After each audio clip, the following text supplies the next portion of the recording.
The Stuxnet virus, America's cyber attack on Iran that changed modern warfare. Hello my friends. Today, we dive into a story so wild, so shocking, so interesting you won't believe it's true. Let's start. It was the first weapon of its kind. It didn't use bombs. It didn't fire bullets. It didn't need soldiers. Instead, it was pure code, a digital virus designed to destroy physical machines. And it worked. In 2010, the world discovered Stuxnet, the most sophisticated cyber weapon ever unleashed. Its target, Iran's secret nuclear program. Its creators, a covert alliance between the United States and Israel. But the real danger? It opened Pandora's box, proving that cyber warfare isn't science fiction, it's reality.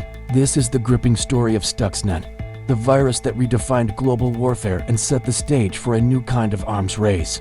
What is Stuxnet? Stuxnet is a highly advanced computer worm, a type of malware that spreads across systems, replicating itself and executing harmful code. Discovered in June 2010, it was first reported by cybersecurity researchers in Belarus and Iran after a series of mysterious computer crashes and malfunctions. What made Stuxnet different? It wasn't just spying or stealing data. It was sabotaging physical equipment, specifically the centrifuges at Iran's Natanz nuclear facility, where uranium was being enriched. This was something new, a digital weapon that caused real-world destruction without ever dropping a bomb. Target Iran's nuclear ambitions. To understand why Stuxnet was created, we need to go back to the early 2000s.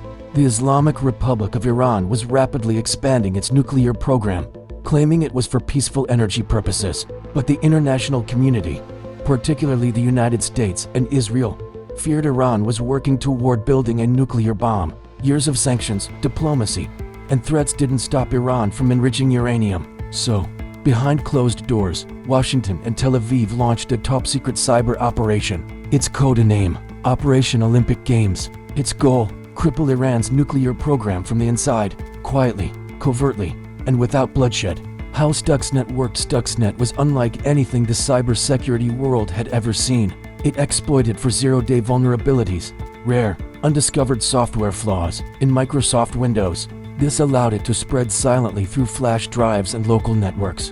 But it didn't just infect computers. It targeted Siemens programmable logic controllers (PLCs), the digital brains controlling uranium enrichment centrifuges. Here's how it worked. 1. Infiltrate. A technician unknowingly plugged in an infected USB drive at the Natanz facility. 2. Propagate. Stuxnet spread through the closed, air-gapped network. 3. Manipulate. It took control of centrifuge speed controls, causing them to spin erratically, to fast, then to slow, eventually destroying them. 4. Hide. All the while, Stuxnet sent false normal readings back to monitors, so Iranian engineers had no idea anything was wrong.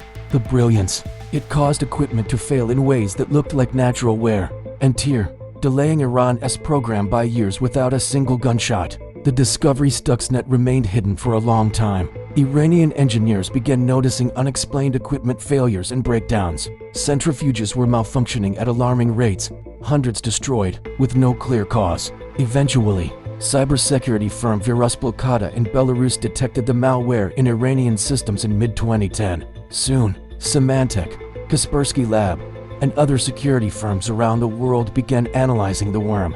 What they found shocked the global tech community. A 500 kilobytes file packed with multiple layers of encryption, sophisticated command and control systems, and incredibly precise targeting code. The malware had no financial motive, no spyware features, and no known criminal fingerprints. This wasn't cybercrime. This was state-sponsored warfare. Who created Stuxnet? Officially, no country ever claimed responsibility, but investigative reports, including Pulitzer Prize-winning journalism and leaked U.S. intelligence documents, revealed the truth. Stuxnet was a joint operation between the United States and Israel. The NSA National Security Agency and Unit 8200, Israel's elite cyber intelligence division, worked together on the program. The development began under President George W. Bush and continued under President Barack Obama. Israel contributed deep knowledge of Iran's nuclear infrastructure, while the U.S. supplied the cyber capabilities. Insiders revealed that testing grounds were even built, exact replicas of Natanz, where the worm was tested before deployment. And it did. Stuxnet had one job: destroy Iranian centrifuges. Global impact. Cyber warfare is real. Stuxnet was more than a wartime attack, it was a declaration.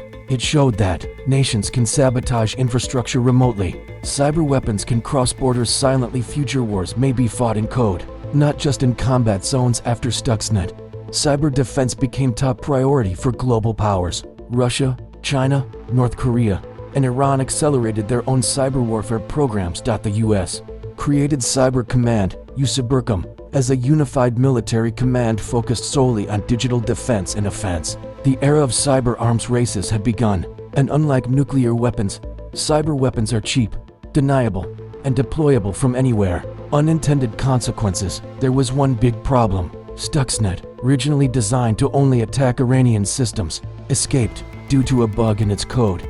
It began spreading outside Iran, infecting systems in India, Indonesia, Pakistan, and the US.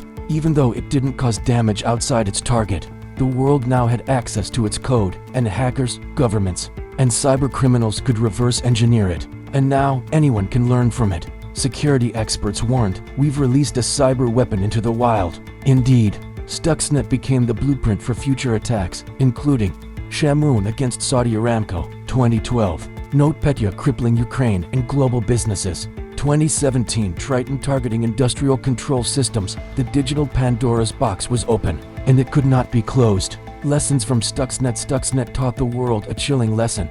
You don't need an army to bring a country to its knees. You don't need missiles to cripple a nuclear program. A few thousand lines of code, expertly written and precisely deployed, can do more damage than a bomb. The cyber battlefield is everywhere. Power grids, water treatment plants, hospitals, airports, financial systems. Every system connected to a network is a potential target. And now, no country is truly safe. Where are we now? In the years since Stuxnet, cyber attacks have increased tenfold. Governments openly fund and train cyber armies. Infrastructure is under constant digital siege. The US, China, Russia, Iran, Israel, and North Korea all engage in offensive cyber operations, from election meddling to ransomware attacks. Meanwhile, global leaders debate new rules for cyber warfare. Should international law treat cyber attacks like acts of war? Should there be digital red lines that must not be crossed? One thing is clear. Stuxnet changed the game forever. Stuxnet wasn't just a virus. It was a milestone, the world's first true cyber weapon. Its success delayed Iran's nuclear ambitions, but it also launched a new era of invisible war, one where the enemies are unseen, the weapons are silent, and the battlefield is everywhere. As technology advances and systems become more connected, the next attack may not hit a bunker. It might hit your power grid, your bank, or even your hospital. Stuxnet was just the beginning. Call to action. If this deep dive shocked or informed you, hit that like button, subscribe for more real-world cyber warfare, intelligence history, and digital espionage stories. Tap the bell so you don't miss the next digital dossier question of the day.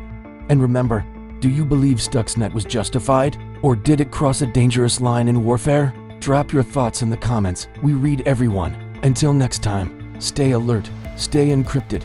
In the cyber world, silence can still kill. See you in the next video with unique story.